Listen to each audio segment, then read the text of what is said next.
Grabar. Hoy es 11 de septiembre de 2024, Día del Maestro, entre tantas otras cosas, y estamos en una nueva clase de proyecto de sustentabilidad o sustentabilidad de proyectos en hidrocarburos en la carrera de Ingeniería en Petróleo de nuestra querida Universidad Nacional de Buenos Aires, en la FIUBA, hoy de manera virtual. Bien, ¿qué vamos a ver hoy? Ya vimos un poquito de historia, ya vimos el paraguas constitucional que nos permite entender cómo se va a desarrollar después la legislación en materia de hidrocarburos, petróleo, gas, exportaciones, el plan gas. Y todo eso para terminar con muchas novedades que estamos viviendo este año a raíz de las reformas que traen la ley de bases y el famoso RIGI. Así que ahí vamos a llegar para que ustedes salgan este año de aquí con toda la data bien actualizada. ¿Qué les parece?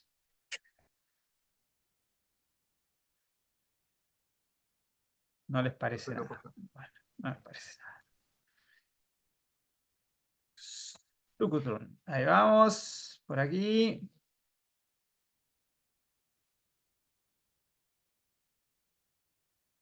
¿Ok?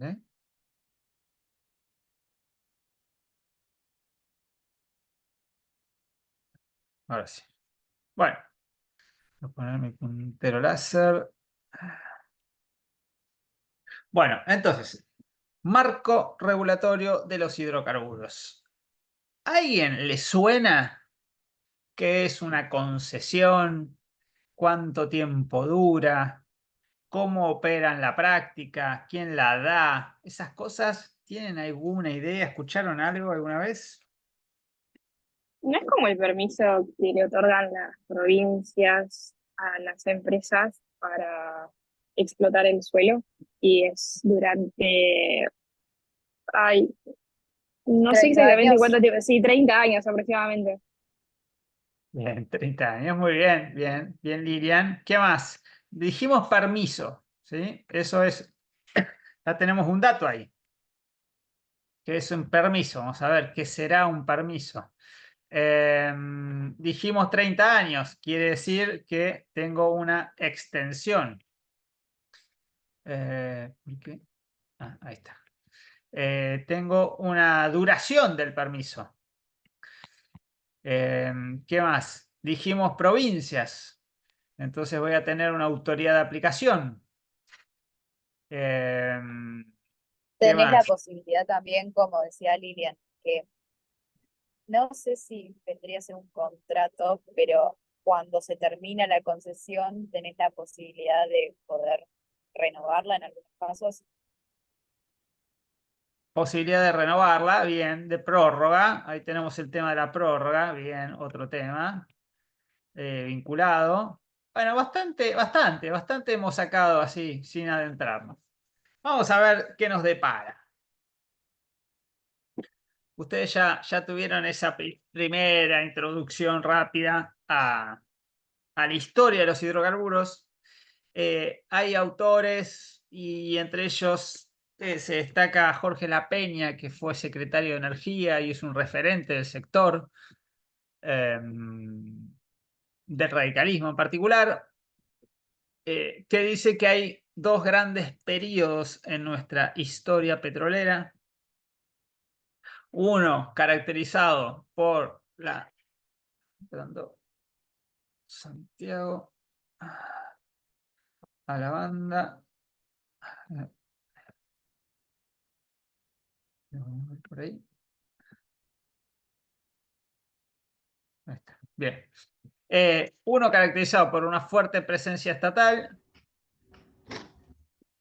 que se da de manera estatal nacional, del Estado Nacional, que se da a través de la regulación y a través de la impronta que en el terreno le imprime yacimientos petrolíferos fiscales, ¿sí? El brazo ejecutor de la política energética, ahí dice creada en 1922, y a través, de manera indirecta, de un marco regulatorio que le daba a YPF ciertas reservas de área y por ende limitaba la actividad privada, al menos en sus inicios.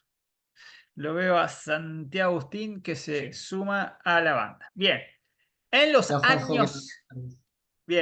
años 90, ahí dice 1989 como quiebre, ¿sí? En la década del 90 se van a dar dos rupturas que para nosotros son muy importantes. En el marco de la desregulación, neoliberalismo, consenso de Washington, caída del muro de Berlín, todo eso que ustedes sabrán, lo que ocurre en nuestro país es un proceso de desregulación del Estado, reforma del Estado, que va de la mano con la privatización de las empresas públicas.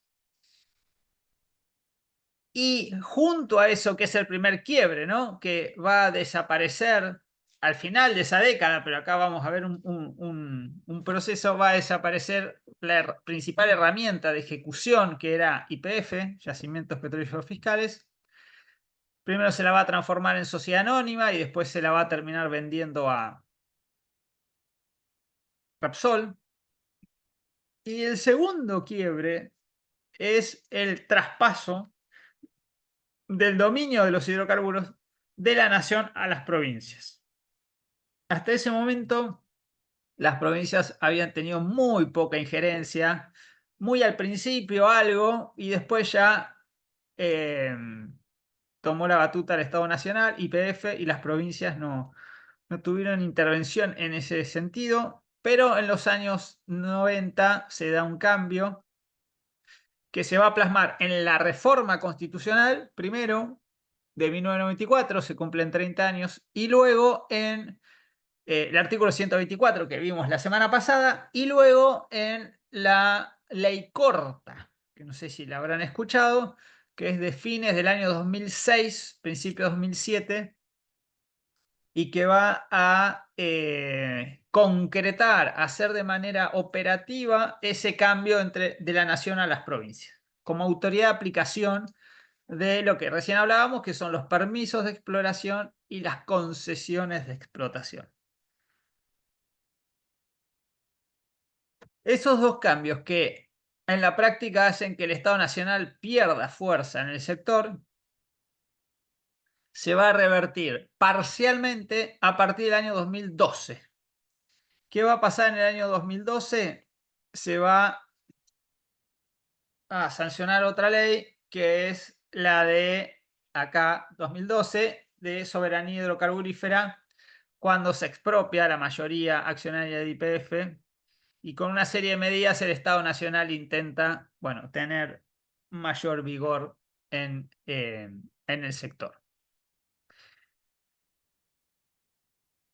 Y en el 2014 es la última reforma, ya lo vamos a ver, para los no convencionales.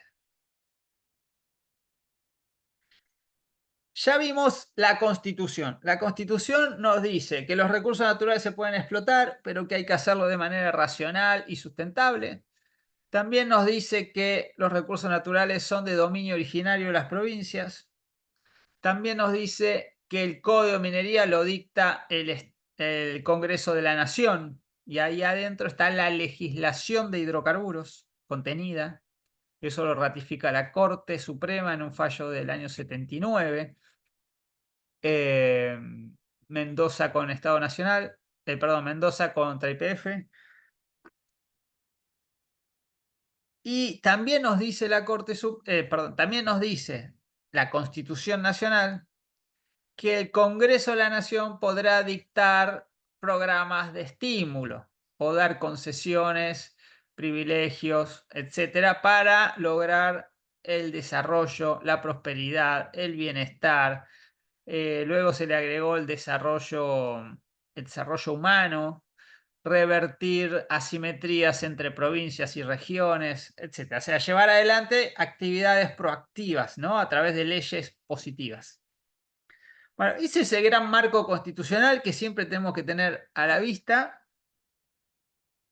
más los viejos derechos individuales a comercializar, derecho a propiedad. Y todas esas cosas. Bien, ahora, cuando yo bajo un escalón, encuentro la legislación. Entonces yo le pregunto, ¿cuál es el régimen jurídico de los hidrocarburos? Yo tengo que empezar por la Constitución y después voy a las leyes. Y si hay algún tratado internacional que aplica, también, ¿no? Pero básicamente Constitución y leyes. Bueno, ¿cuáles son las leyes relevantes? Estas que tenemos ante nosotros. Entonces, esto se lo tienen que grabar porque son leyes relevantes por dos razones, por el contenido, pero además, y principalmente, porque están vigentes, porque en el medio han pasado muchas otras que quedarán para el estudio histórico, comparado o analítico, pero no es que las vamos a aplicar. Entonces, a esto nos tenemos que enfocar. Primero tenemos Ley 17.319, que tiene dos particularidades. Primero es el régimen estructural de los hidrocarburos. Es como el andamiaje, ¿no? La columna vertebral de todo el sistema, que dice quiénes son los agentes, qué pueden hacer, quién es la autoridad de aplicación, por cuánto tiempo se puede explotar un yacimiento, qué requisitos voy a tener, obligaciones, derechos, pa. Todo eso está ahí. Una pregunta, profe. Sí, Vos en su momento habías dicho que la ley en verdad tiene estatuto de estado de decreto, digamos. sí. Por eso, esa es la segunda particularidad. Este régimen, que modifica otra ley que venía del 57 y otra que venía del 35, más atrás, otras leyes previas, creo que en el 21 había otra, y tiene la particularidad que fue dictada por un gobierno de facto, ¿sí? En la dictadura de Onganía. Con lo cual, lo que hacemos es ponerle acá, antes de ley, la palabrita decreto. Decreto ley 17.319/67. Esa es la forma que la vamos a mencionar. Y ahí está un déficit de todos nosotros como demócratas, ya habiendo cumplido 40 años de democracia, porque no hemos sabido, no hemos podido, no hemos encontrado la forma de reemplazar normas que nacieron al amparo de la clausura del Congreso de la Nación. ¿Sí? Porque una ley, cuando el Congreso está cerrado, no puede llamarse ley. Pero lo cierto es que la seguimos usando como tantas otras de esa época y de la dictadura del 72-73, del gobierno de facto también. Ahí se dictaron varias normas que son centrales y algunas no han sido modificadas al día de hoy. Hablo de régimen de sociedades, de concursos y quiebras, de inversiones extranjeras. El Código Civil hasta 2014 era del 68, la última modificación, bueno, y varias otras. Bien, después vienen los 90, las reformas del Estado, las leyes que dan lugar a lo que en ese momento también se llamó desregulación. Estas dos leyes, sobre todo la primera, 23.696, era reforma económica y administrativa, emergencia y reforma económica y administrativa del Estado, fue reglamentada por 3 decretos, ¿no? Los famosos los llamamos los decretos de Menem. Esos 3 decretos dan lugar a cosas que hoy vemos en el RIGI, que es libre disponibilidad de la producción, de las exportaciones, de las divisas. No eran tan concesionadas, tan, digamos, beneficiosos como en el RIGI, que te da un 100% a partir del cuarto año. De las divisas en ese momento, si no me equivoco, eran un 70%. Pero bueno, son decretos que tenemos que tener en cuenta, ¿no? Después los vamos a ver en particular. En el año 92 se dicta esta ley que se llama de federalización de los hidrocarburos, que tenía dos patas. Una era traspasar a las provincias, por eso habla de federalización, el dominio de los hidrocarburos. Eso estaba sujeto a una condición, que es que saliera otra ley específica de hidrocarburos que nunca se sancionó. Con lo cual, esto quedó como en una iniciativa, ¿no? No prosperó. Pero la segunda parte de esa ley sí es importante porque transforma YPF de sociedad del Estado a sociedad anónima. Y con eso da el puntapié. Había pasado 2 años antes, en 1990, con un decreto que esta ley va a ratificar. Y ahí se empieza el proceso de transformación estructural de YPF, que va a seguir en manos del Estado hasta el año 99, ¿sí? Pero ya con otro formato sociedad anónima, empresa comercial, lucrativa, que invierte en el extranjero, que se achica muchísimo. Bueno, otro formato de empresa. Y finalmente en la época de Extensor Monti, por ahí les suena, esos presidentes de YPF, y a mediados del año 99 se termina vendiendo el paquete mayoritario a Repsol. Y en esa época, esto es importante, se aprueban los estatutos de YPF, que son los mismos que tiene hoy la compañía, que no cambiaron en el 2012 cuando se estatiza, se expropia, y que además es lo que da lugar al juicio que hoy está en sede de Nueva York contra el Estado Nacional por esa privatización de YPF, y dicen los demandantes efectos comerciales dañinos de la mala ejecución de ese, o la no respeto de ese estatuto. Pero quiero que sepan de dónde salen los estatutos. Vienen en el año 92. Bien, en el año 2006/2007 se dicta una ley, se llama Ley Corta, 26197. Corta está entre comillas porque no es el nombre de la ley, sino cómo nos referimos a ella, porque tenía como único y exclusivo propósito hacer esto: agarrar papeles de este lado y pasarlos a este lado. ¿Quién eran esos papeles? Bueno, todos los títulos de permisos y concesiones que tenía la Secretaría de Energía de la Nación, y se los mandó a las secretarías de energía de cada provincia. Y yo les hago una pregunta: ¿a quién se los mandó? ¿Se los mandó al secretario de Energía de cada provincia o al ministro de Energía de cada provincia? Pensemos: Neuquén, Mendoza, Río Negro, Chubut, Tierra del Fuego. ¿Se lo mandó a esos ministros o secretarios de Energía?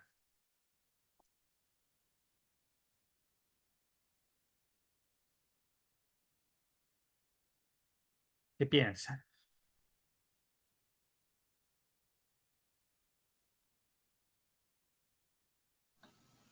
No había, en esa época apenas había fax, no había celular, no había nada, pero vos querías comunicarte, llamabas por teléfono: quiero hablar con el secretario de Energía de Neuquén o de Chubut, ¿no? Que eran las más importantes productoras de hidrocarburos. ¿Quién te atendía del otro lado? Y probablemente el secretario no te atendía. ¿Por qué? Porque era otra época eso, ¿no? Porque La estaba muy comunicación era distinta. ocupado, era otra época, se cortaba la transmisión. No, no te atendía, ¿saben por qué? Porque no existían. Porque las provincias no tenían estructura todavía propia en materia de hidrocarburos. Las fueron forjando a partir de este momento. Sí, hasta ese momento habían peleado para recibirlo, pero cuando lo recibieron, bueno, tuvieron que hacerse al andar. Ciertamente lo Pero lograron. Sí. una pregunta, profe. No es que a ver, con Menem en teoría, en la nueva constitución se federalizan los hidrocarburos. Sí. Ahora, entre la nueva constitución y 2007, la ley corta, las provincias no hicieron absolutamente nada para preparar una estructura para administrar los hidrocarburos. Evidentemente no, pero además van a ser, está entrando el profe, van a ser varios años, ¿no? Más de 10 años. Entonces, fue un tiempo suficiente, pero además de ser un tiempo suficiente para prepararte, es un tiempo súper holgado para llevar a la práctica una cláusula constitucional. O sea, era papel pintado durante toda esa época, la manda constitucional del artículo 124. Y esto se logra en 2006 porque venía la elección de 2007, hubo un acuerdo con los gobernadores, bueno, sale esta ley, y la ley tiene no solo ese traspaso a las provincias y dice ahora van a hacer autoridad de aplicación, sino que tiene otro, lo veo al profe: hola Fernando, ¿cómo le va? tiene otra particularidad. Hola, ¿qué tal? ¿Guardar? Perdón, ¿eh? No quería interrumpir. Bueno, no hay problema. Sigan ustedes. Seguimos. La otra particularidad es que reconoce que el Poder Ejecutivo Nacional tiene la facultad de, anoten, diseñar la política energética a nivel federal. O sea, en el momento que estamos dándole más poder a las provincias, decimos, bueno, pero ojo que esto lo va a seguir haciendo la nación. ¿Y qué cosa va a seguir haciendo la nación? Lo que ya dijimos hoy, que es dictar las leyes, la jurisdicción legal, y por otro lado, eso lo hace el Congreso, y por otro lado, el Poder Ejecutivo barra Ministerio de Economía o el que fuere, barra Secretaría de Energía, va a tener la atribución de hacer el diseño de la política energética. Es decir, planificación estratégica, ejecución, fomento, decir esta obra sí, esta obra no, esta planta va acá, este yacimiento lo vamos a fomentar. Bueno, todo lo que es la política, y es una política para todo el país. ¿Sí, Santiago? Quería consultarte, dentro de esto de determinar la política energética, ¿incluye el establecimiento de tarifas? Sí, pero con una Ok, salvedad, con una salvedad. Por ahí el profe después puede explicarlo mejor que yo. Precio no es tarifa. ok, Atento. Cuando yo hablo del upstream, de la explotación de hidrocarburos, tengo precios. Y si son precios, comillas, comillas, son libres. ¿Sí? Cada uno lo fija en un mercado. En este sentido, vamos a ponerlo simple. El productor de petróleo negocia con la refinería a cuánto le vende el barril. ¿Sí? Ese es un bien, mercado libre donde hay un precio que se fija entre las partes. ¿Cuándo hablamos de tarifa?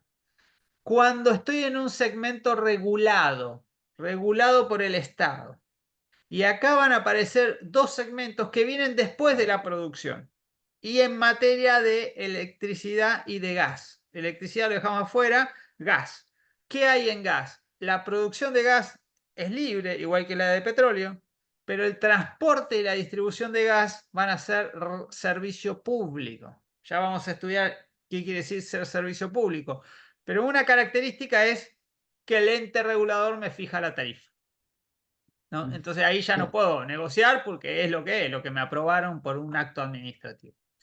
En cambio, el petróleo puedo venderlo libremente el precio y después, comillas, comillas, comillas, los combustibles que salen de la refinería y van a un surtidor también los puedo vender al precio que quiero. No hay una regulación que dice este es el precio. ¿Ocurrió alguna vez? Sí, ocurrió, pero es la excepción. Bien, entonces eso ley corta. Después tenemos en el año 2012 otro hito muy relevante, que fue una ley que viene a revertir los males del pasado, digamos. ¿Cuáles eran esos males del pasado? Que habíamos perdido YPF, que la producción se caía a pedazos de petróleo y gas y las reservas, y que el Estado Nacional medio que se había retirado porque esto de las provincias se llevaron todo y el Estado Nacional había perdido herramientas. Bueno, con esa finalidad de revertir esas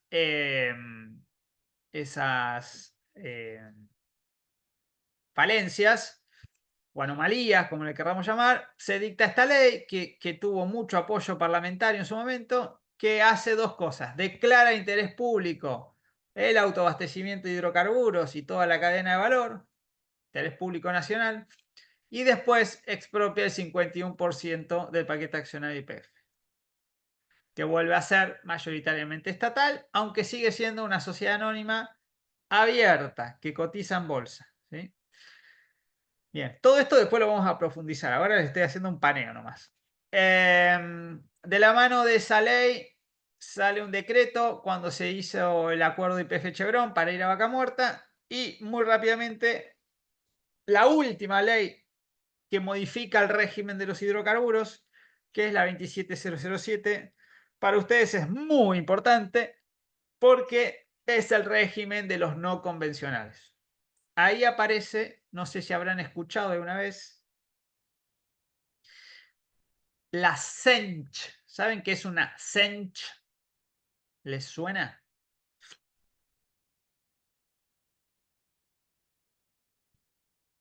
Lilian, Lucía, la que sepa, levanta la mano, abre el micrófono, habla con el A mí me tachero. suena que era algo con no convencional, pero no me acuerdo Muy bien. bien. Algo de eso. NSH. Si no me Exactamente. equivoco, es como una concesión específica para no convencionales. Sí, es el objeto propio de esta ley.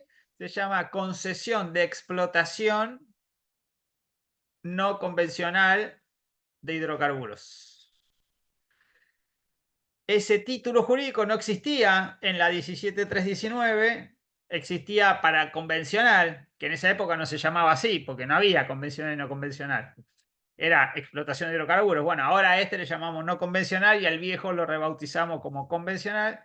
Y después también lo que trae es alguna pauta para el offshore y para campos maduros. ¿Sí? Algo más por ahí. Y después de eso no hubo mucho más. En pandemia me tocó a mí participar en este decreto que fue el de barril criollo, cuando se cayó toda la demanda nacional e internacional, había que sostener el precio y la industria. Y entre otras cosas se reglamentó las retenciones, que son los derechos de exportación que se paga al Estado Nacional por los barriles o los metros cúbicos de gas exportados, está en 8% y ese porcentaje no ha variado de 2020 para acá. ¿Sí? Eso es importante. Este gobierno al principio amagó que iba a cambiar las retenciones para muchos productos, pero lo dejó a salvo para hidrocarburos y minería, no los iba a tocar y después no tocó ninguno. O sea que sigue vigente ahí, entonces usted tiene que saber, cada vez que yo exporto petróleo crudo, gas natural, combustible, GLP, lo que fuere, voy a pagar un 8% de retenciones. Bien.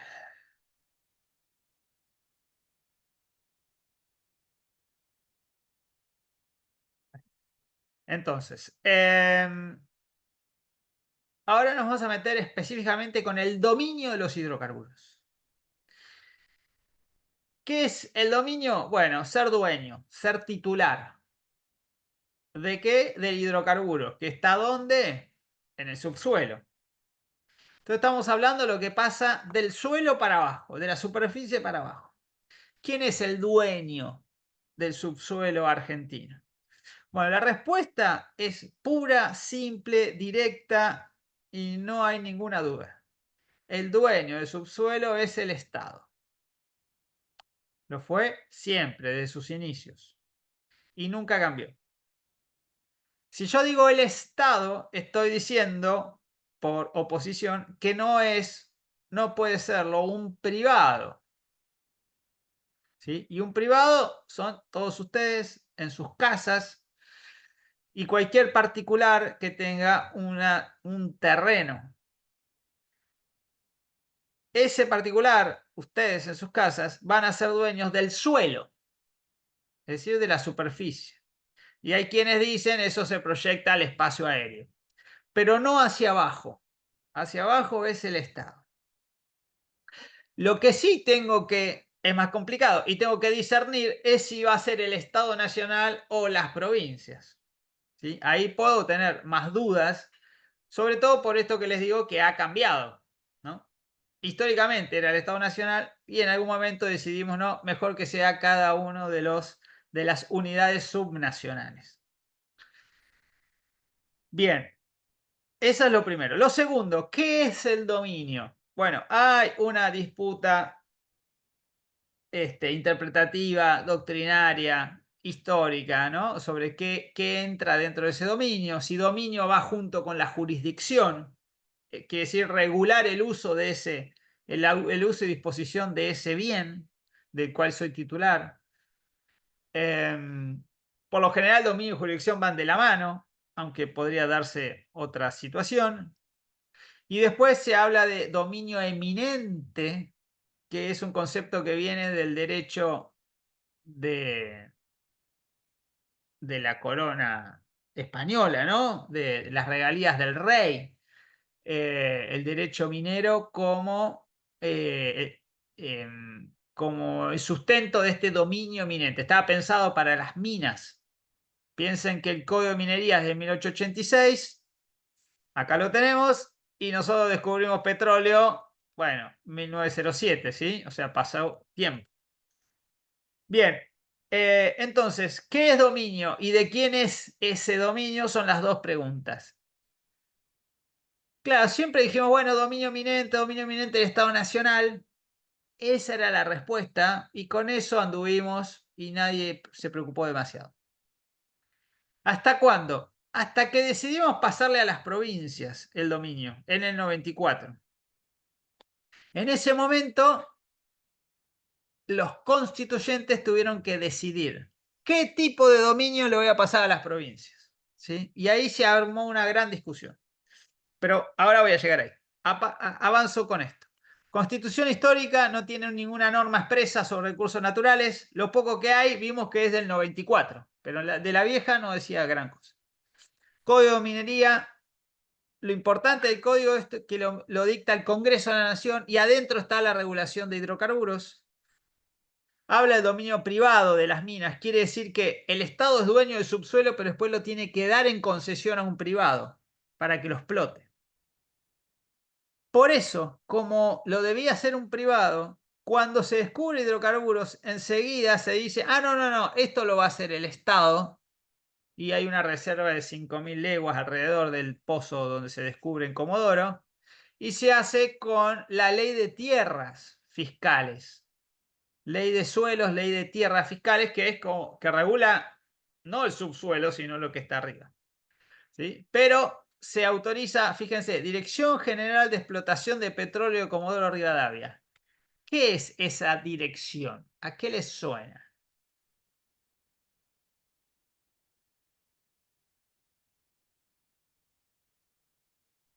¿Cómo, Juanjo, lo podrías El Estado repetir? Nacional. Cuando descubrimos petróleo en Comodoro, ¿quién va a operar el yacimiento, para decirlo en términos que ustedes entienden?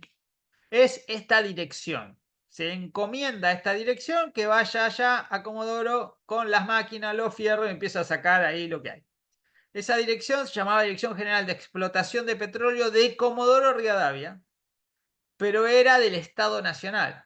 Si se llama de Comodoro Rivadavia es porque era el único lugar donde había petróleo. Entonces arman una estructura para que vaya allá a lo que era territorio del Chubut, pero era territorio nacional. Y esta dirección es la proto-YPF. Es decir, es la semilla de lo que después se va a convertir en YPF. Ustedes piensen que 2007 es Comodoro, 2018 se descubre en Neuquén y ahí ya esto toma una dinámica propia, ¿no? Y pronto va a aparecer YPF como empresa, o sea, se va a ir desligando de la estructura del Estado Nacional y va adquiriendo autonomía, autarquía, estructura, recursos, etc. Decimos que es 2022, podría haber sido antes, el nacimiento YPF. Pero ahí está la semilla. YPF tiene 102 años, si calculamos 1922, y ayer fue la celebración de los 110 años de Shell en Argentina, o sea, sería más vieja en ese sentido que la propia YPF. Y vos decís, pero si acá empezó la historia del petróleo, ¿por qué Shell era más vieja? ¿Por qué estaba antes? ¿Y cuál es la respuesta?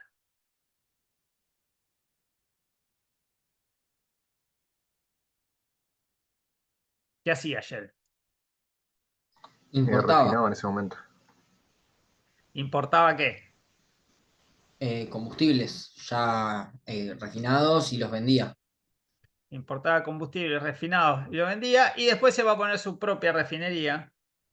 Entonces importaba crudo para refinar, o también le compraba YPF crudo, ¿sí? Para su propia refinería y cadena de comercialización.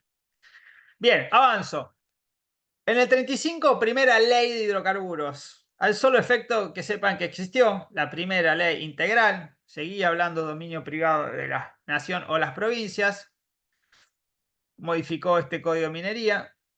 En el 49, reforma constitucional, peronista, integral, con un gran artículo que es el artículo 40, que deben leer, que habla del dominio, propiedad imprescriptible e inalienable de la nación, de todos los yacimientos de petróleo, carbón, gas, y dice que las provincias van a participar en hasta un 50%, lo que hoy llamamos regalías. Pero la propiedad es de la nación. Eso, dicho así, fue como un gran avance en el sentido de que esta constitución histórica no decía nada. Entonces, bueno, por primera vez lo tenemos en la constitución. ¿Quién es el dueño de los hidrocarburos? ¿Y qué hay que hacer? Pero, como ustedes sabrán, esta constitución fue un suspiro, duró poquito, 55 golpe de Estado, y en el 58 se hace una reforma constitucional y se dicta esta ley, que es una ley, reforma constitucional que deroga esta, ¿no? Una proclama de ese gobierno de facto, deja sin efecto la Constitución, y se vuelve a esta, la histórica, salvo por el 14 bis, que se agrega, pero todo lo demás vuela. Pero, claro, se dieron cuenta que algo necesitaban, entonces se dicta esta ley, 14.733, que repite el texto que estaba en la Constitución, ¿sí? Propiedad inalienable del Estado-Nación. Y las provincias participan. Eso es del 58. Es el antecedente más próximo a la ley que hoy está vigente, que es esta, la 17.319, que, como dijimos hoy, es un decreto ley de otro gobierno de facto que vuelve a hablar de patrimonio inalienable, imprescriptible de Estado nacional. O sea, la ley de hidrocarburos, así formulada, estaría en contradicción con la última reforma constitucional y con la ley corta. Entonces, hay quienes dicen que ese primer artículo de esta ley que habla del patrimonio de Estado nacional fue derogado de facto, quedó sin efecto, ¿sí? Bien, bueno, hay un fallo, avanzo. Ley de federalización del año 92 fue el primer apronte para pasar a las provincias, pero no prosperó, porque había que sacar una ley antes de una fecha y eso no se logró. Pero ya las provincias pusieron la pica en Flandes, ¿sí? Y 2 años después lograron que en la reforma constitucional se hable de dominio originario de los recursos naturales para las provincias. Entonces, acá está el cambio estructural, pero así como se da ese cambio, se abre un debate sobre qué corno hay acá dentro del dominio originario. ¿Con qué lo vamos a llenar?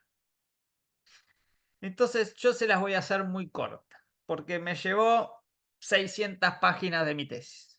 Entonces se los voy a resumir. Inmediatamente después de que se da esta reforma constitucional no pasó nada. Hubo que esperar a la ley corta. Cuando se sanciona la ley corta, la decodificación, la traducción de ese suceso fue: las provincias manejan los hidrocarburos. Se llevan todo, hace lo que quieren. Ese era el sentido común. Y las provincias actuaron en consecuencia. Sí. Una pregunta, profe. Cuando decís ese era el sentido común, estás hablando de los convencionales, ¿no? Sí, sí, sí, ¿O sí. en qué sentido habla de sentido común? Sí, sí, estoy en los años 90, los años 2005, 2006, todavía no llegué al 2011, ¿sí? Que es el quiebre. Buen punto. Todavía estoy hablando de convencionales. Y estoy hablando en una época donde no... Ah, no, perdón. Yo me refería a los convencionales constituyentes. O sea, si esa era la lógica de los convencionales. Es cierto. Estaría bueno No, no llamarle hablaba de petróleo convencional. convencionales constituyentes y no convencionales constituyentes. Eso estaría bueno. Sí, los convencionales constituyentes. Pero en ese afán de las provincias se llevan todo, de repente empezamos a preguntarnos qué se llevaron, qué hay dentro del dominio originario. Y de mi investigación y otros autores afirman lo siguiente. Y yo les voy a dar mi postura. Ustedes después podrán tener otra. Que es lo siguiente. En la reforma constitucional se hace un debate previo, ¿no? Hay una asamblea que dura varios días, que tratan diferentes temas. Entonces vos podés ir a buscar, bueno, a ver, cuando trataron este tema, ¿qué pasó? Entonces vas a buscar los anales, lo que se llama el cuaderno de sesiones. Y ahí lo que figura es lo siguiente. Había un conjunto de convencionales constituyentes que tenían una postura y otro conjunto que tenía otra postura. Que después esto se llama despacho de mayoría, de minoría, y después va a una comisión y después se aprueba. Y lo que se aprueba en esa comisión después va al plenario y ahí se vota. Bueno, ¿qué decían esos dos despachos, el mayoritario y el minoritario? El mayoritario dice lo que quedó acá, dominio original del recurso natural. Es la postura que prosperó, que ganó y que se aprobó. Lo relevante es qué decía el despacho que perdió. Querían agregarle a dominio originario la palabra jurisdicción. Si querían que el traspaso a las provincias fuera de dominio más jurisdicción. Y no lo lograron. Y si no lo lograron, por cómo es nuestro sistema, lo que no tienen las provincias lo tiene la nación y viceversa. Entonces es algo que quedó para la nación y que la provincia no se lo llevaron. ¿Y qué implica? Que la nación sigue teniendo la jurisdicción en materia de hidrocarburos, de recursos naturales en general. Bueno, que va a dictar las leyes. Es eso. Y que la ley va a ser una para todo el país porque sale del Código de Minería, que el Código de Minería es un código de fondo, que como el Código Civil, Comercial, Laboral, Penal, Aduanero, ¿verdad? Es uno para todo el país. No hay legislaciones por provincia. Bien, eso sumado a que el Estado Nacional sigue teniendo el diseño de la política energética, ahí vamos a encontrar el reparto de competencias. Las provincias son autoridad de aplicación, dan las concesiones, cobran las regalías, controlan cómo se operan los pozos y fijan alguna normativa menor, ¿sí? Lo que se llama poder de policía, algo en materia ambiental y para de contar. Pero toda la regulación madre es de la nación, estas leyes que estamos viendo, y después las políticas energéticas también las fija la Secretaría de Energía. Esa es mi interpretación. Si es razonable o no, lo sabremos, ¿saben cuándo?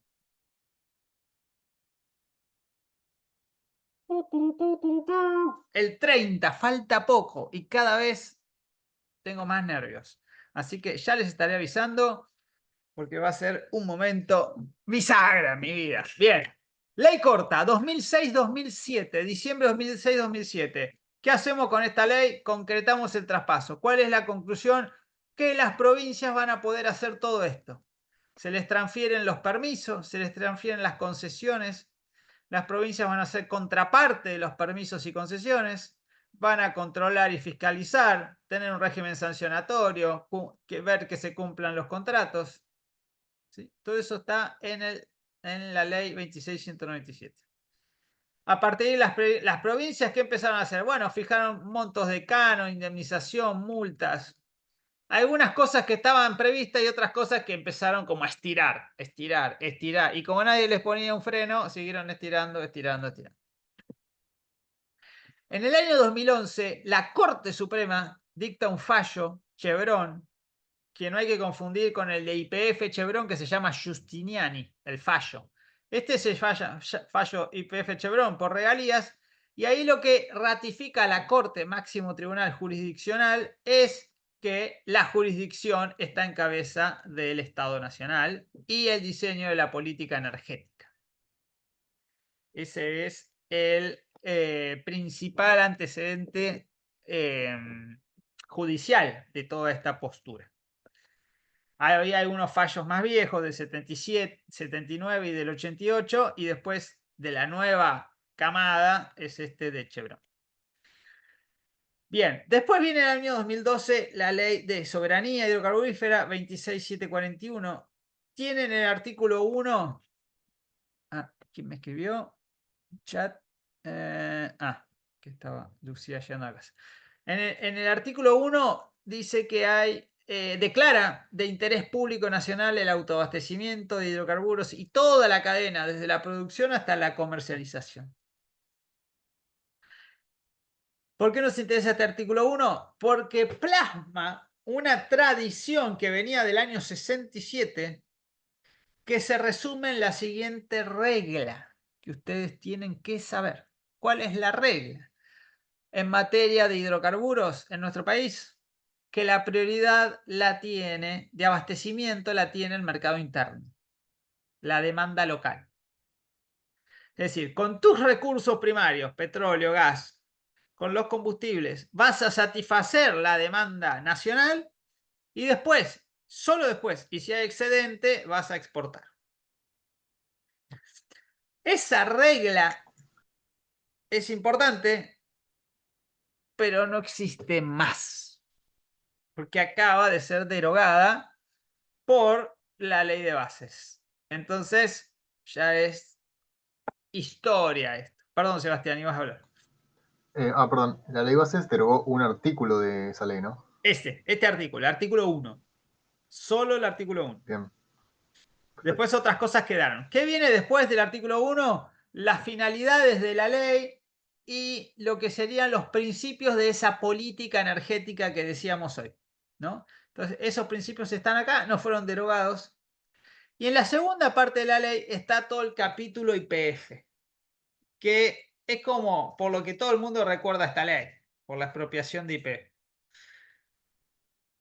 Las particularidades de esa expropiación son muchas, algunas muy técnicas, muy jurídicas, no me voy a meter a fondo, pero 2 o 3 datos para que tengan en cuenta. Se expropió el 51% del paquete, cuando se podría haber expropiado el 20%, que es como la cantidad mínima para manejar la empresa, si es que después haces algunos cambios regulatorios en el estatuto y decís, yo con el 20 puedo tener la presidencia, tengo derecho a veto en algunas decisiones, etcétera, etcétera. Es decir, manejar la empresa teniendo solo el 20, después tener la mayoría, que es esto 51, y la otra opción era tener hasta el 100%. Si vos hacías esto, expropio todo el paquete accionario, primero tenías que pagar el doble, porque esto es una expropiación por los mecanismos constitucionales, tenés que pagar el precio. Y segundo, YPF hubiera pasado a ser una empresa estatal de la vieja usanza, una sociedad del Estado, ¿no? 100% estatal. Bueno, se tomó como la decisión intermedia, 51, y sigue habiendo actores privados, adentro, accionistas privados, y sigue cotizando en bolsa, ¿sí? Como empresa listada, abierta. Y sigue siendo una sociedad anónima. Fue la primera de las empresas públicas que pasa a ser sociedad anónima. Y acá hay otra particularidad de la ley de bases, que es que instruye u ordena que todas las empresas públicas se conviertan en sociedad anónima, como si fuese una sociedad comercial más que busca lucro. Es decir, si vos eras sociedad del Estado o eras una SAPEM de participación estatal mayoritaria, ahora te tenés que convertir en una SA, y ser SA también abre el camino a que después te puedan privatizar, ¿sí? Así que atenti con eso. Bien. Y la otra particular... Sí, Sandro. Perdón, quería consultar, justamente la parte que está en discusión del juicio y todo eso tiene que ver con que se hizo una oferta por el paquete mayoritario sin ofertar al resto de de los tenedores de acciones, ¿o no? Sí, perfecto, perfecto, Santi. Ok. Pero en este sentido, la expropiación se declara por ley del Congreso, que declara la utilidad pública y que paga la indemnización. Son los 3 requisitos del mecanismo de expropiación: ley, declaración de interés público y pago de la indemnización. Claro, la Constitución dice pago previo de la indemnización. Acá el pago fue posterior, porque la empresa estaba funcionando, porque tenía que llegar a un arreglo. Con Repsol, bueno, finalmente se llegó al arreglo con Repsol 2 años más tarde, se le pagó 5.000 millones de dólares en bonos, hay quienes dicen era más que esa plata. Bueno, pero lo cierto es que Repsol firmó y se mandó mudar. Primero tenía algunas acciones más, porque tenía más del 51%, entonces convivía en el directorio, pero después vendió esas acciones, se fue, y hoy está feliz y contento con lo que logró en Argentina, explotando hidrocarburos en el resto del mundo, gracias a la experiencia y la caja que hizo en nuestro país.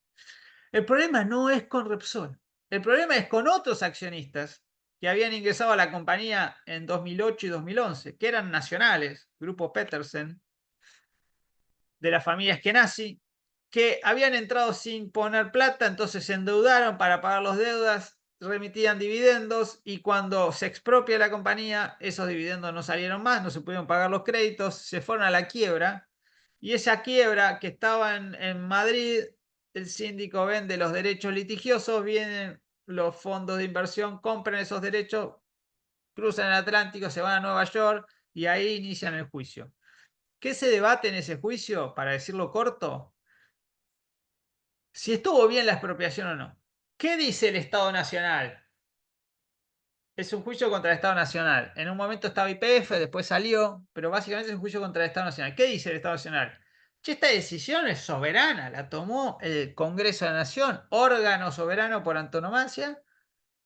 Entonces, ¿qué me venís a decir que yo no respeté las reglas? ¿Y qué dicen los reclamantes, ¿no? Los accionantes? Dicen, y le dio la razón la justicia. Puede ser que haya un acto soberano, pero tiene efectos comerciales. ¿Y dónde está el punto? Que no cumplieron con el estatuto de YPF. Y como yo les dije hace un rato, ¿de dónde sale el estatuto de YPF? De una ley. Y la ley tiene rango menor a una ley posterior. Pero ese estatuto está vigente, fue aprobado por ley, después fue modificado por un decreto en el año 93 y lo que dice ese estatuto es, si vos vas a comprar más del 15% de la compañía, tenés que hacerle una oferta al resto de los accionistas. Es como una garantía de que vos podés entrar o salir, pero te tienen que ofrecer. Entonces, ¿acá de qué se quejan? De que a ellos no los expropiaron. Ah, a mí también me tendrías que haber expropiado, ¿no? El agravio es ese. ¿Por qué a mí no me ofreciste comprarme las acciones o expropiármelas? De la misma manera que a Repsol. Y bueno, cuando a Repsol le pagamos por el 55%, 51%, 5.000 millones de dólares, ahora nos están reclamando 16.000 millones. Bueno, ese es el derrotero. Vamos a ver, todavía no está la última carta jugada, pero estamos complicados como nación, ¿no? Hay un articulito que siempre me interesa rescatarlo, que es el siguiente. Las acciones mayoritarias están en cabeza de la nación y de las provincias. ¿Sí? 51 nación, 49 provincias, del 51 total. Quien ejerce los derechos políticos que emergen de esas acciones es el Estado Nacional y lo hará conforme a estos principios.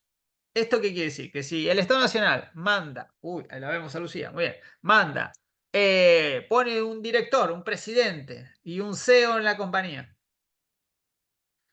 y ese CEO se levanta a la mañana y dice, che, ¿yo qué tengo que hacer hoy acá, en esta empresa? ¿Hago lo que se me canta? ¿O le pido permiso a alguien? ¿O lo llamo al secretario de Energía? ¿Qué tengo que hacer? ¿O me baso en mi trayectoria, mi experiencia, como alguien del sector? Bueno, puede contestar todas esas preguntas de diferente manera, pero hay algo que es insoslayable, que hay un mandato legal, que es el siguiente. La contribución estratégica de YPF al cumplimiento de los objetivos de la ley, de esta ley. Y los objetivos de esta ley no son otros que desarrollar los hidrocarburos para que haya energía accesible y barata para la industria, para los hogares, para que el sector crezca, bueno, etcétera, etcétera. Pero esta contribución, atenti, tiene que ser estratégica. No es, bueno, al final del día si me quedan 5 minutos lo veo. No, tiene que regir mi plan de negocios. Es decir, yo soy de alguna manera un brazo ejecutor. Yo ayudo al Estado a llevar adelante las políticas públicas. Y esto hoy es más relevante que hace unos años. ¿Por qué? Porque se acaba de derogar algún artículo de esta ley en la ley de bases que tiene una impronta muy de barajar y dar de nuevo, ¿no? De regulación, nuevo paradigma, pero esto no se tocó. Habrá pasado desapercibido o lo que fuere, pero esto está ahí. Es una ley vigente, ¿no? Y esto le da una pauta al gerenciador de YPF. Después dice que tiene que tener las mejores prácticas de la industria. Habla de gobierno corporativo, que es algo valioso para que las empresas públicas ejerzan, ¿no? En materia de integridad, de competencia, de productividad, de compliance, todas esas cuestiones que hacen a la gobernanza de las empresas, que viene del sector privado, ¿no? Y se aplica a las empresas públicas. Después tener una gestión profesionalizada. Y después que podés hacer asociaciones estratégicas como YPF Chevron y tantas otras. Bien. Entonces, esto ya lo vimos. Esto ya lo vimos. Bien estratégico por el sector. A ustedes no se lo tengo que explicar porque lo conocen muy bien de qué se trata.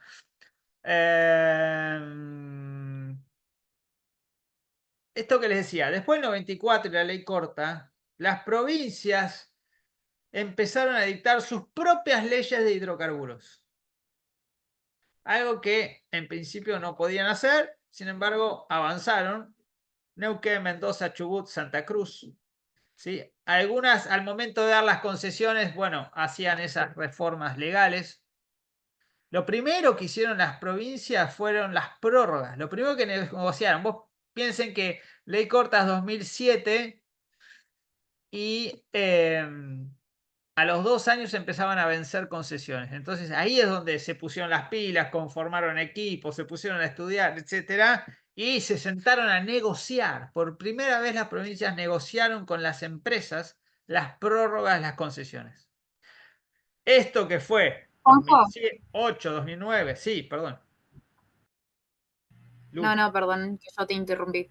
¿Esto tiene que ver solo con hidrocarburos o también se involucra la parte de medioambiental que hablamos la otra vez, por ejemplo, en la primera clase, que vos decías que cada provincia como que tiene un manejo propio respecto a las regulaciones que tienen que tener con el manejo de hidrocarburos y el medio ambiente?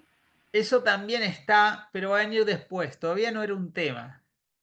¿Sí? Va a llegar más tarde. Como llega más tarde también el no convencional, porque acá les digo yo que es 2008, 2009, 2010, todavía era mundo viejo, era solo convencional, las prórrogas de los convencionales.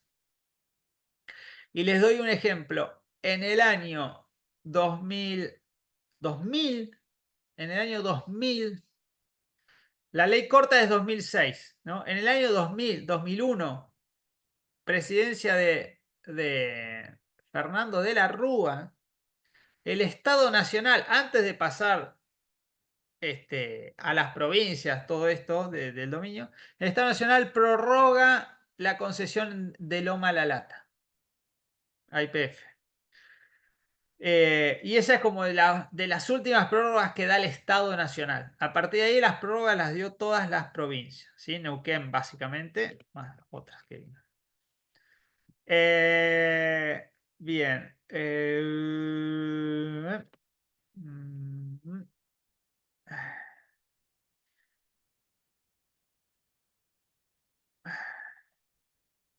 Procedimiento. ¿Cómo me hago de una concesión?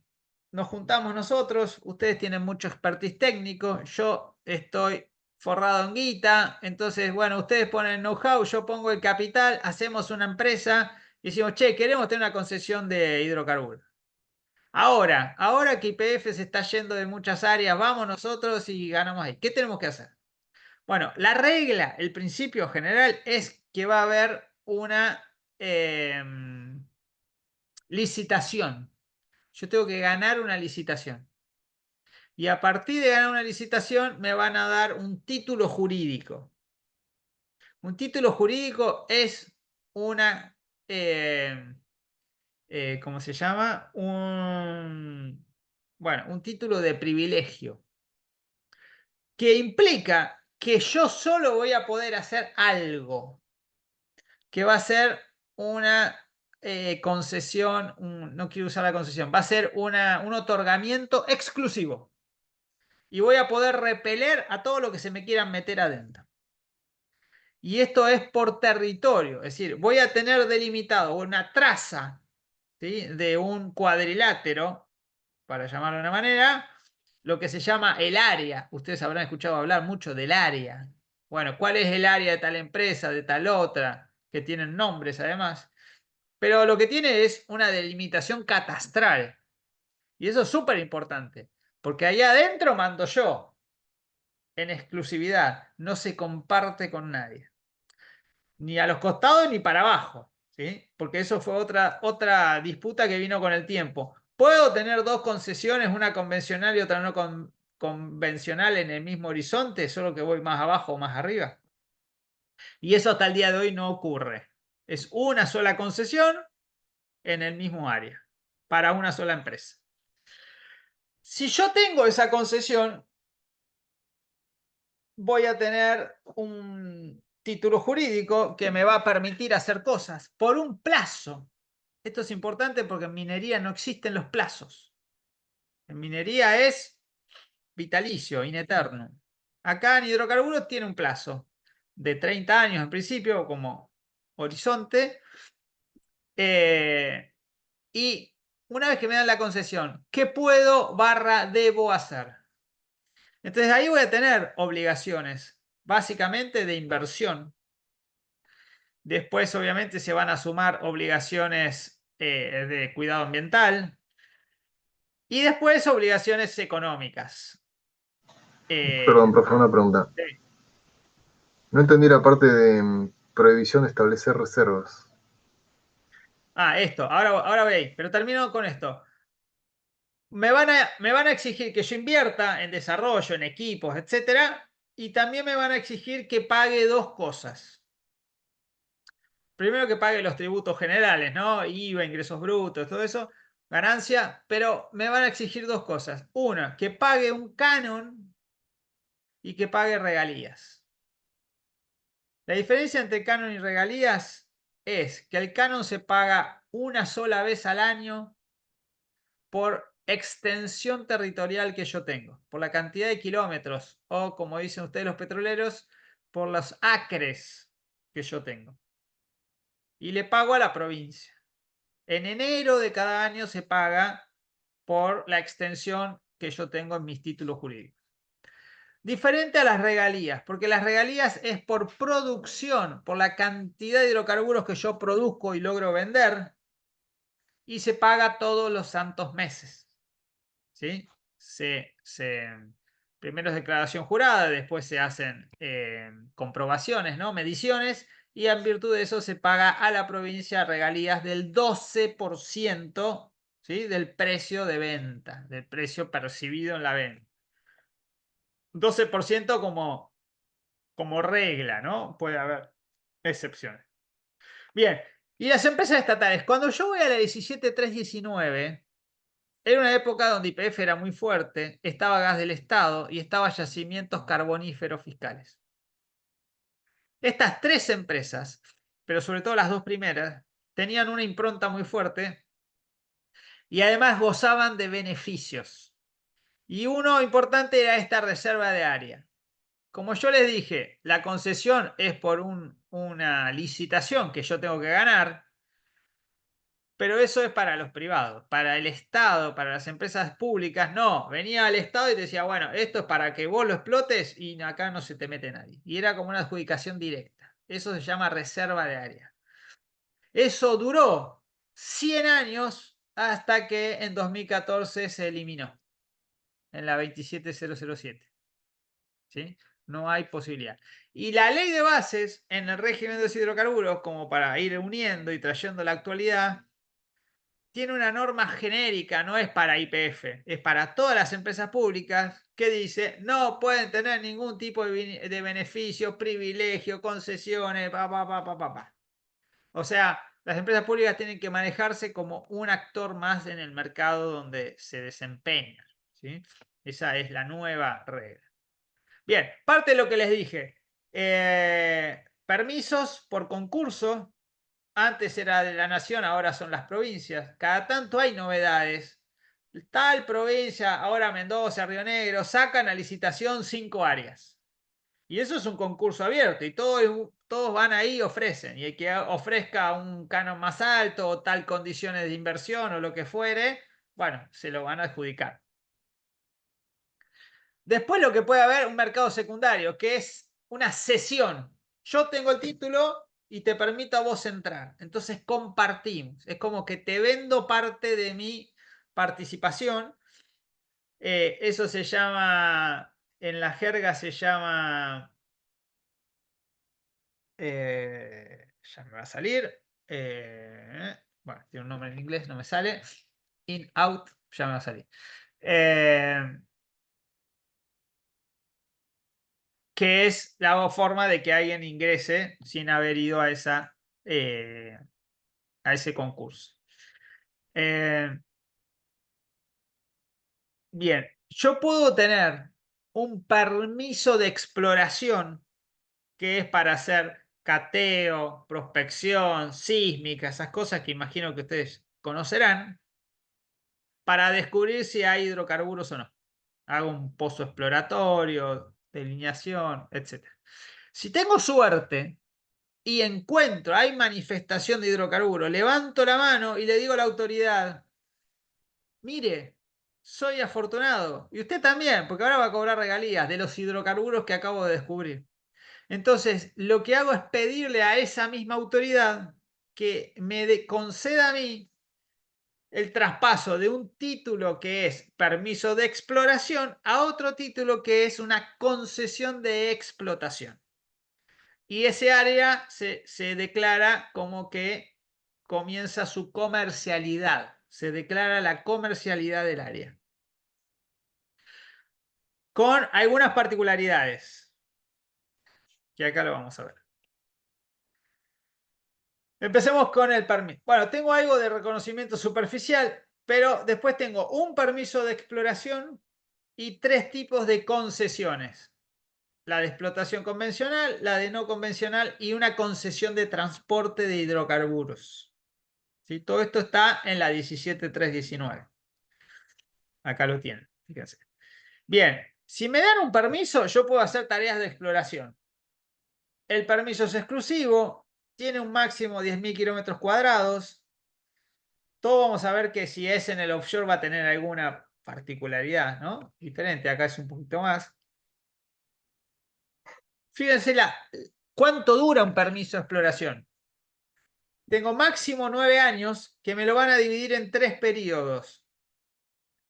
¿Por qué me dividen un permiso de exploración en 3 años? Básicamente porque me van a exigir inversiones diferentes.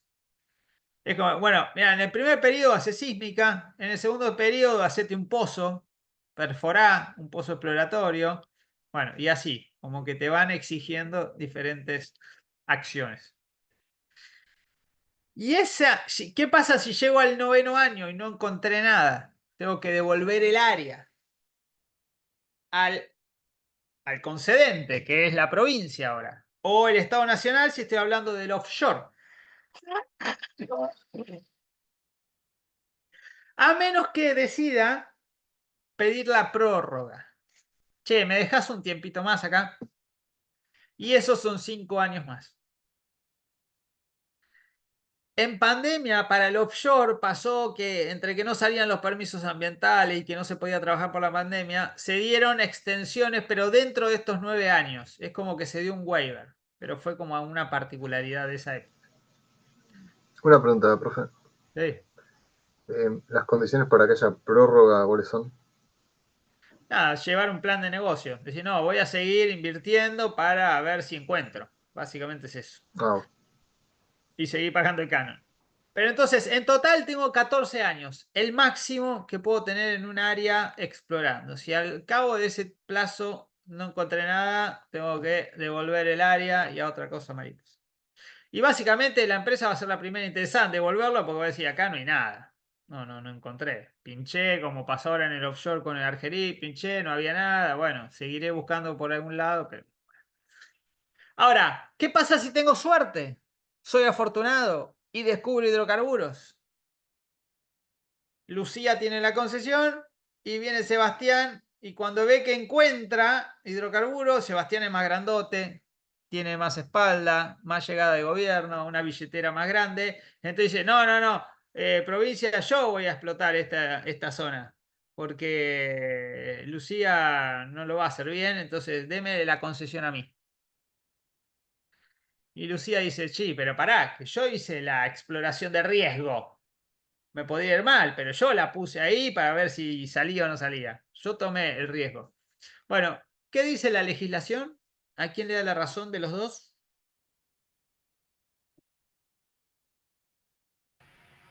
A ¿A, Sebastián. al ave rapiña de Sebastián o a la inversora de riesgo de Lucía? Bueno, le da la razón al segundo caso. ¿Sí? Si uno descubre hidrocarburos, tiene un derecho exclusivo a pedir la concesión y nadie se lo puede sacar. ¿Sí? Ahí hay continuidad. A menos que sea un escenario raro de entender, que quien descubre se vaya, ¿no? Pero digamos, tiene el derecho preferencial a decir, yo pido acá el título de concesión. Bien, y vamos a lo más importante, que es la concesión. Nos quedan unos minutitos y después hacemos el traspaso. Bien, tengo concesión histórica en la vieja ley, decreto ley, y tengo la nueva en la 27007 para el no convencional. No cambia gran cosa, la verdad no cambia gran cosa en lo estructural, pero hay particularidades. Bien, derecho exclusivo en ambos casos, ¿sí? Es decir, me dan una concesión en un área y nadie se me puede meter. En los dos casos tengo un plazo, ¿no? En la vieja, la convencional, eran 25 años, ahora me van a dar 35. Entonces, cada vez que escuchen hablar de vaca muerta, el plazo es 35, más 10 en los dos casos. Es decir, una concesión no convencional, la SENCH, puede durar 45 años máximo, porque es concesión de 10. Con un asterisco. Estas concesiones en la ley decía que pueden ser sucesivas. Podrían ser 10, más 10, más 10. Entonces yo digo, bueno, son 45, pero podrían ser 55 y podrían ser 65. Si la roca sigue generando, ¿no? Imaginemos. Pero la ley de bases, chachan, chachan, trae una novedad. No hay más prórrogas. Ni una, ni dos, ni tres. No hay más prórrogas. Murieron las prórrogas. Tengo la concesión y cuando vence la concesión revierte el área. Pero, como ustedes saben, la ley de base tardó 6 meses en salir. En el medio de las provincias patalearon y lo que quedó aprobado es que no hay más prórrogas para las concesiones nuevas, no para las actuales. ¿Sí? Hoy hay 49, si no me falla el número, concesiones de explotación no convencionales en Vaca Muerta. Bueno, esas no pasa nada, podrán pedir las prórrogas porque es con el derecho viejo. Pero de acá, las nuevas que se otorguen, Neuquén, puede ser Río Negro, puede ser Mendoza, ¿sí? Mendoza está viendo de salir con no convencional también. Palermo hay, que imaginemos que empecemos a descubrir, a explotar no convencional en Santa Cruz. Bueno, esas van a tener un periodo de 35 y ahí se acabó, no hay prórroga. ¿Sí? Esa es una novedad, novedad. Bien, sigo. Tengo también un área máxima 250 kilómetros. Recuerden que la exploración eran 10.000. Entonces, cuando yo encuentro un efecto de encontrar hidrocarburos es que mi área se va a achicar. Por dos razones. Primero, porque me exige la ley y segundo, por la economía del proyecto. Yo me voy a enfocar donde encontré y el resto, tomá, llévatelo. Te devuelvo el resto. O a lo sumo sigo explorando si me queda tiempo. ¿Sí? Pero es más chiquitito el área. Antes no se podían tener más de 5 concesiones al mismo tiempo, en la vieja ley. En la nueva ley, para el no convencional, esa restricción se eliminó. Puedo tener más de 5 no convencionales. ¿Sí? Bien. Y el efecto es que yo tengo un derecho exclusivo a producir y tomar los hidrocarburos. Entonces, esto lo vimos en la otra clase. Una vez que yo saco del subsuelo el hidrocarburo y llega a boca de pozo, paso a ser el dueño. Ahí sí tengo la titularidad. Lo que antes era del Estado nacional, provincial, ahora pasa a ser privado. O de la empresa pública, si quien opera es una empresa pública. Como GIP Neuquén, por ejemplo, como ENARSA, como YPF. Bien. Ese derecho a producir, tomar los hidrocarburos, incluye la comercialización. Y ahí, algo que hablábamos hoy, fijar el precio, venderlo, comercializarlo y o exportarlo. ¿Sí? Todo eso es atributo de quien sacó el hidrocarburo, de quien lo produjo. Bien, el no convencional, ya lo vimos, una particularidad, el offshore está en el medio, entre los 25 años de convencional y los 35 del no convencional. ¿Sí? Me van a dar 20 años y punto. Quiere decir, imagínense, un no convencional. Yo tuve 14 años de exploración y ahora me pueden dar 35 años de explotación. ¿Sí? Ese sería el máximo. Y si le pongo prórroga, puedo seguir estirando. O sea, es un horizonte bien cómodo como para llevar adelante estas, debería serlo, ¿no? Estas actividades. Bien. ¿Qué más? ¿Qué otras novedades trae la 27007? Trae, dijimos, para el no convencional, algo para el offshore y recuperación terciaria. Lo del offshore es importante por lo siguiente.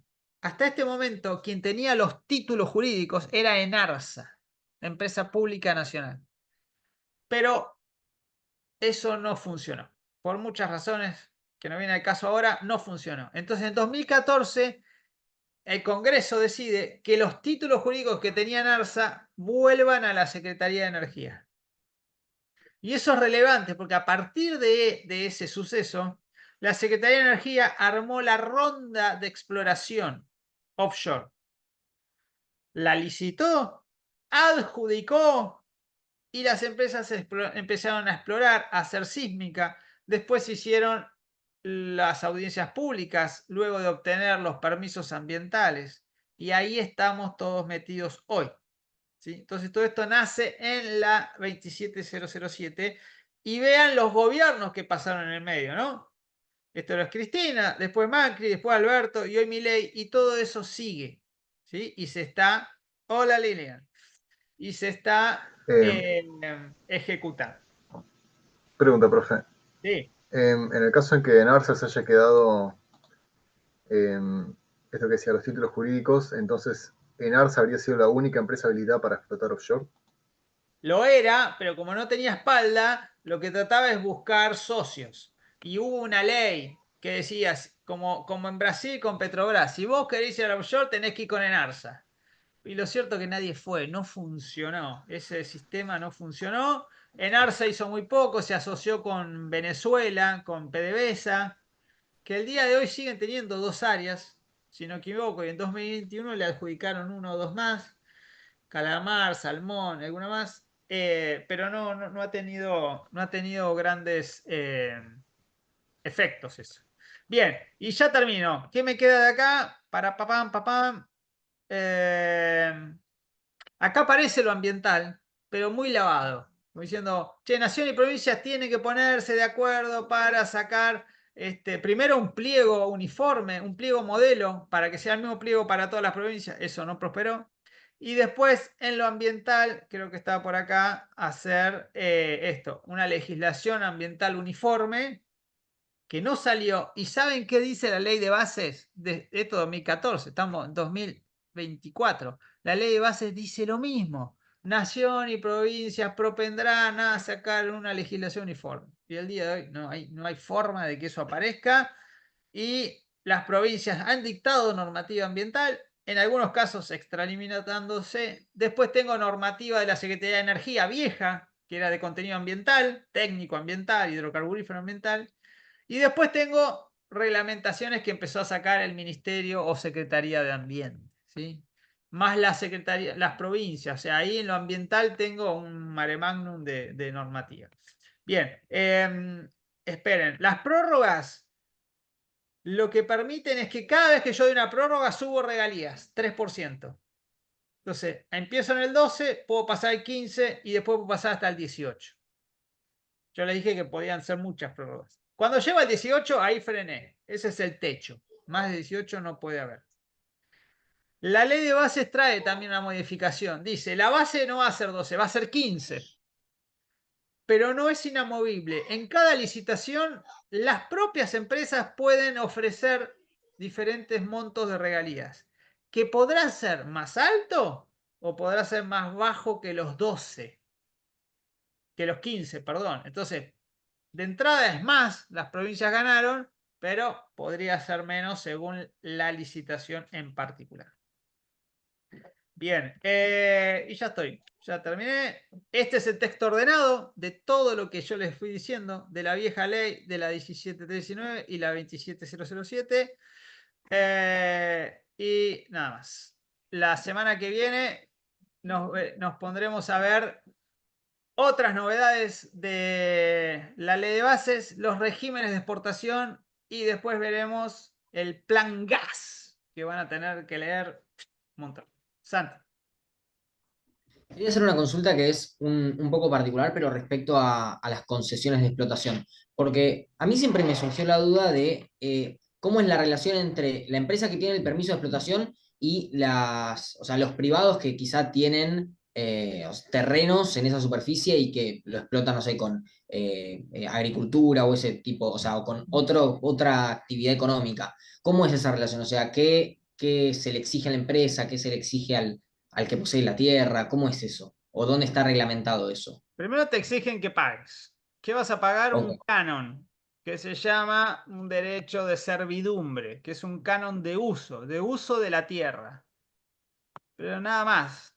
Puede haber canon de paso también, servidumbre de paso. Pero es eso, vos tenés que pagarle al superficiario, que es un dueño que no hace nada y recibe ese canon todos los meses porque vos usás ese terreno. Todo eso está reglamentado, hay pautas para pagar, no sé qué.